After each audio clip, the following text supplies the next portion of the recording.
You expected James, but no, it's me, Captain. Hang on, let's back up a minute there. I'm James Casey and we're talking about craters in the sun. We're digging craters in the sun. We're digging craters in the sun.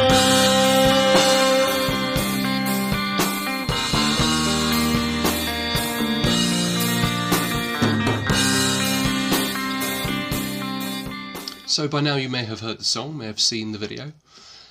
Craters in the Sun was inspired by something that happened to a friend of mine, and I wrote it over the course of several months. I had the riff already actually. I'd made it up a little while beforehand when I was borrowing my brother Andrew's SG style vintage guitar. But as I said, I took my time over the song. And when I came to record it, I decided I wanted to involve two of my favourite people. That's my friend Chris Culleton, also known as Captain, who's been in the band Ether City with me, and my brother Andrew. So we'll hand over first to Captain, who is just an amazing drummer. I had such a stupid grin on my face when I heard what he put on the song, because he'd really... It was kind of like a bedrock for the whole thing, but it brings to life certain sections that you know musically different, but he just gives them all a different vibe. He really does such a great job of orchestrating a song while playing one instrument. So yeah, it made an extraordinary difference to have those drums on there. So let's go over to Captain. James has asked me to add some drum tracks to a song that he's been working on. Now, I loved the song the first time I heard it, and normally I'd record with electronic drums, but this felt like it needed some more guts to it. So, I'm going to be recording, self-recording mind, on an acoustic kit for the first time. Come join me. Welcome to the garage. Sorry it's a bit dark. Got everything set up. I've got my Natal 5-piece kit, only using 4 pieces. I'm not using my higher hanging tom. Didn't think the song really needed it. So I've got my low tom, my floor tom, snare and kick, and I've got my Sabian cymbals. I've got my lighter crash on the right, my heavier crash on the left. Again, normally it's the other way around, but because I'm using a single cardioid microphone just down here in what's called the crotch position, I wanted the lighter cymbal to be nearer because I thought the heavier one might overpower it a bit too much. I've got my sticks. These are nylon tipped, so I can get a nice ping sound off the ride cymbal. And I've also got moon gel pads on the drums, and they're just to deaden the sound a little bit so it's not too boomy. Right, I think I'm ready to go, so let's give it a go.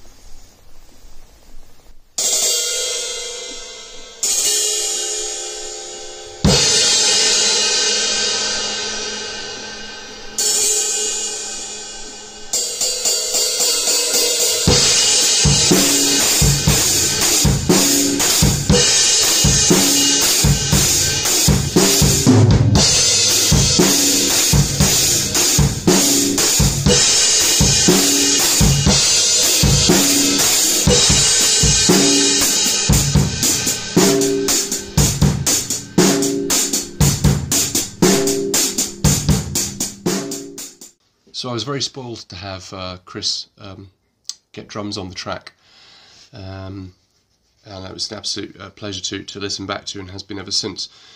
And then Andrew, my brother, he and I have quite different approaches to playing guitar, which tends to work out quite well actually, because we cover different territory. And I think fairly early on, I thought I needed something that was there, that was kind of like more a mood than particularly, a melody line or a counter melody or something like that. And Andrew has 500 reverb pedals, so he might be holding a 6-string guitar in his hand, but it sounds like it's a spaceship arriving from Alpha Centauri or stuff like that. which I felt the song sort of needed a sort of mood rather than necessarily here are 7 or 8 intricate guitar lines that you could easily pick apart. I haven't a clue how he did his stuff, so maybe he'll go into a bit more detail on that. So over to him. Hi, so James's brief for what he wanted me to do is he wanted something atmospheric, which is good because that's pretty much the only thing I can do on guitar. When he sent me over the track initially, I was a little bit unsure what I could add. I didn't want to just chuck in a load of reverbs and delays and kind of muddy everything up without adding something that would help the track.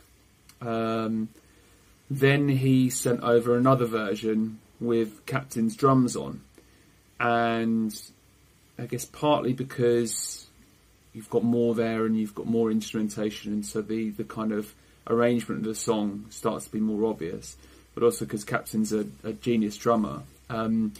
I started to get a kind of or hear a feel of the song. And to me, the drums added this kind of late 60s, early 70s kind of feel, which then enabled me to start hearing parts I could possibly add. So I did all the recording on this Squire Classic Vibe 70s Strat, which I got earlier this year. And I recorded 2 parts. The first part are the kind of reverse delays that come in, and the second part, the kind of the higher bit, which is a mixture of kind of modulation, reverb and delay, pitch shifted a little bit. Yeah, I didn't want to just add something, you know, blanket across the whole track that James would then have to cut and fade in and fade out. I felt that there were particular places that I could come in and add something. Hopefully it worked out. I was happy with what I did, and hopefully it's added something to the track. So Andrew gave me his tracks, and they're both great. They're on the song, I didn't touch them. And I then had to do my stuff. So things like the bass and vocals and that main guitar part, which was going to be the tricky challenge, and certainly proved so. I'm recording the main guitar part now for Craters in the Sun, and I'm playing it on my Rickenbacker 330 because it really suits the sort of chimey sound of the Rickenbacker.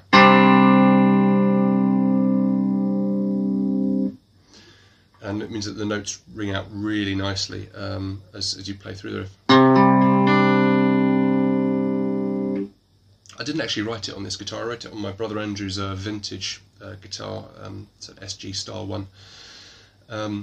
And it's finger picked, so I'm going...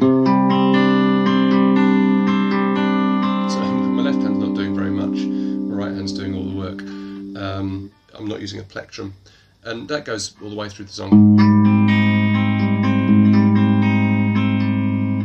So it's quite difficult to do and record in one take, but it's I've had about a year to practice because I made it up a year ago, so I'm not normally this good.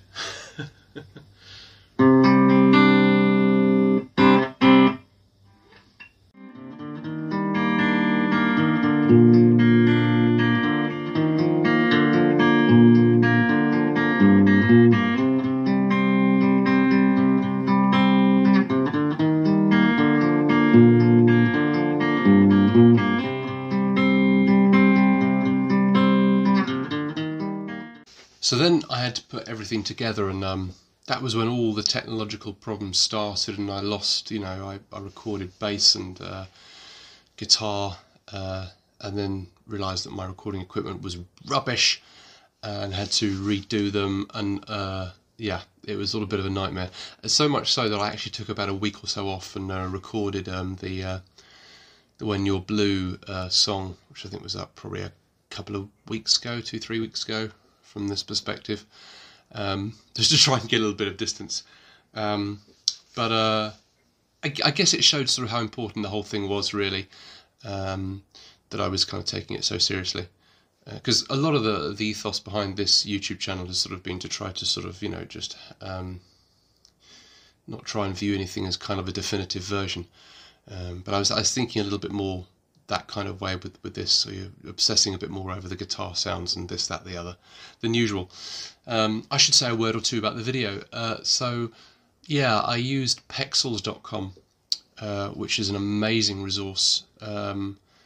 And when I chanced across it, I thought, because I wasn't expressly thinking I must find a way to get less of me into videos, but I was kind of thinking that I wanted to do stuff that wasn't necessarily just, and here's James doing this and here's James doing that. Although I do enjoy it, but I wanted to be able to not do that as well. Options have different approaches. So that was just amazing, and it was just really nice to be able to tell a story. So that was a pleasure. That was a lovely side of it too. And I'll be doing a lot more of that, I think, in the future. Just lots of different ways of doing it as well.